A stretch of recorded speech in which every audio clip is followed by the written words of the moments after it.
নমস্কার বন্ধুরা, আপনাদের সবাইকে স্বাগত জানাই।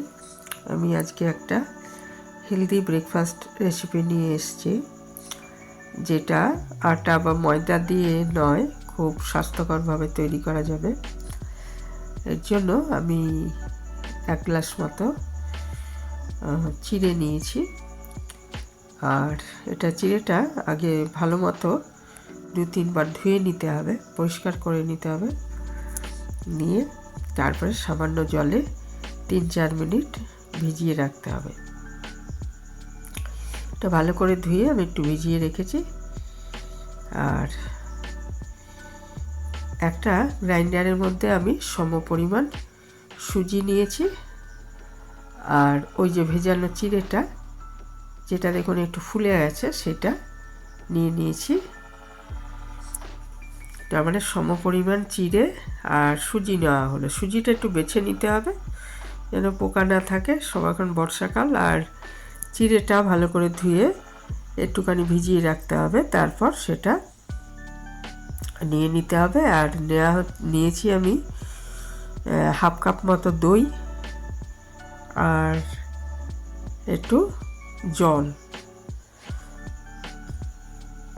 জলটা এমনভাবে নিতে হবে যেন একটা পেস্ট তৈরি হয়। তো 1 কাপ বা 1.5 কাপ জল এর মধ্যে দিয়ে দিতে হবে। দিয়ে দেখুন একটা খুব মিহি পেস্ট আমি তৈরি করে নিয়েছি।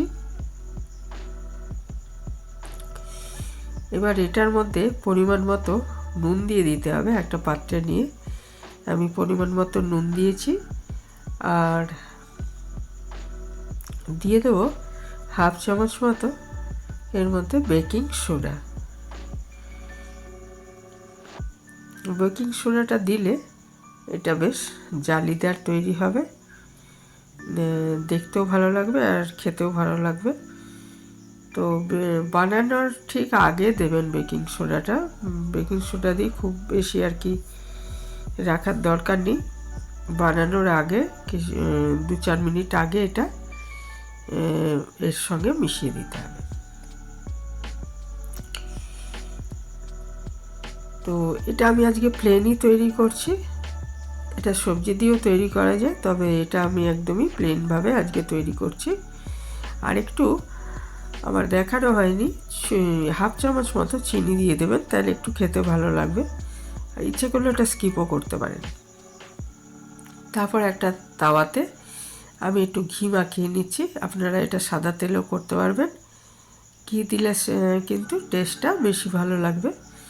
তো ঘিটা একটু মাখিয়ে দিয়ে তারপরে এই যে মিশ্রণটা, সেটা আমি এর মধ্যে দিয়ে দিচ্ছি। ধোসা যেভাবে করে ওইভাবে দিয়ে দিচ্ছি। দিয়ে এটা একটু ঢাকা দিয়ে একটুখানি রেখে দিন 1-1.5 মিনিট। তারপরে ওপরটা যখন শুকিয়ে যাবে তখন এটাকে তুলে নিতে হবে। আর উল্টে করার দরকার হয় না, কারণ পাতলা তো এমনিতেই হয়ে যায় ওটা, আর ঢাকা দেওয়ার ফলে ওটা হয়ে যাবে। ওপরে ইচ্ছে করলে একটু ঘি ছড়িয়ে দিতে পারেন। আর এটা নারকেলের চাটনি, টমেটোর চাটনি, বাদামের চাটনি, যে কোনো এই ধরনের চাটনির সাথে খেতে খুব ভালো লাগবে। খুবই স্বাস্থ্যকর একটা রেসিপি, করে দেখতে পারেন, খুব তাড়াতাড়ি হয়ে যায়। তো এই যে দেখুন একদম জালিদার এরকম তৈরি হবে।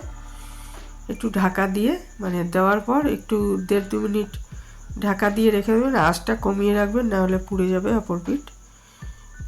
তারপরে এটাকে আর না উল্টানো চলবে, ওপরটা শুকনো হয়ে যাওয়া মানেই হয়ে গেছে। তারপরে এটা তুলে নিন, এইভাবে সবগুলো করে নিতে হবে। তারপরে চাটনি সহযোগে এটা খুব ভালো লাগবে খেতে। এই ছিল আমার আজকে একটা ছোট্ট রেসিপি, ছোট ভিডিও, এখানেই শেষ করলাম।